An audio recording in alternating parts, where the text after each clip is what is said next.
Together. Welcome to the Bloomberg ASEAN Business Summit.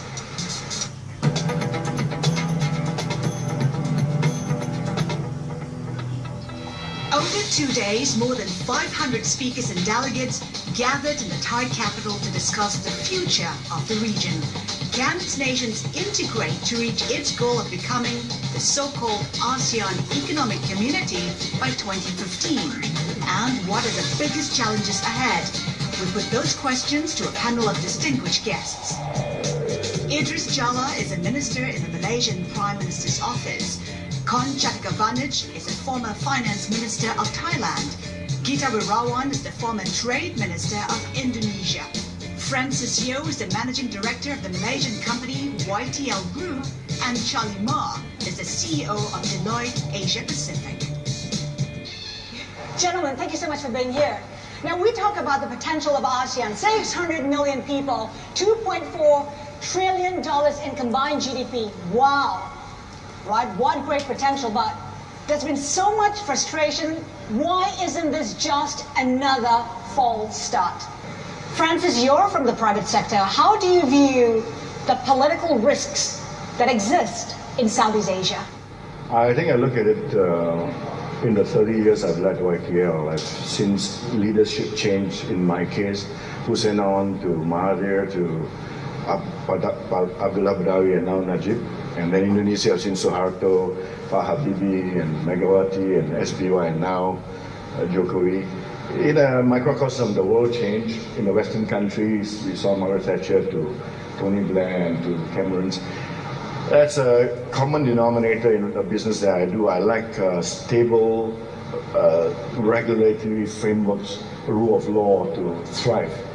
And there is a serious inconsistency. There's an elephant in the room, both in Europe and United Europe, and also in Southeast Asia. The potential, like you said, will not be exploited unless we just face this elephant in the room.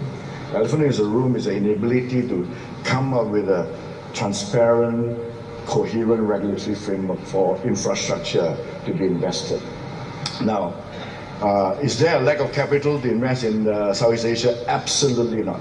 Is there a lack of expertise? Absolutely not. There's actually a lack of vision. And to me, it's not very difficult. Just set a regulatory framework. What I mean by that, in Britain, there is a regulatory framework that allowed people like me to own Wessex Water. The Spanish owns the airports in Heathrow and elsewhere. The world owns the infrastructure in Britain. Britain is not threatened. It's not a zero-sum game. Their services are best in the world. Everybody works very hard.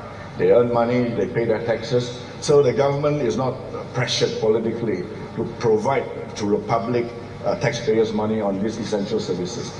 I think we should learn from that. And another thing about the British way, the regulatory framework and transparency, rule of law, is transparently debated. It's not forced onto you, not in your face. You debate on whether these services are essential or not. You can debate from the consumer's point of view to the investor's point of view very openly.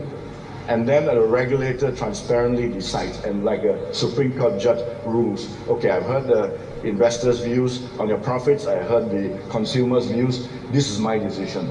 And you have to take the decision, then 5 years later you can appeal, and then another regulator comes, set another rule. If it's imbalanced, he balances it again. I think this is the simple, actually, this is the Gordian knot for Southeast Asia. If 600 million people, consumers, could have one transparent, coherent regulatory framework. Coherent means don't change your mind halfway. Once you do a rule of law where people invest in infrastructure like power, it's 30 years. Don't, after 10 years, change your mind and say, I want to take the power back. Coming up, can Southeast Asia be the sexy region that it has never been able to be?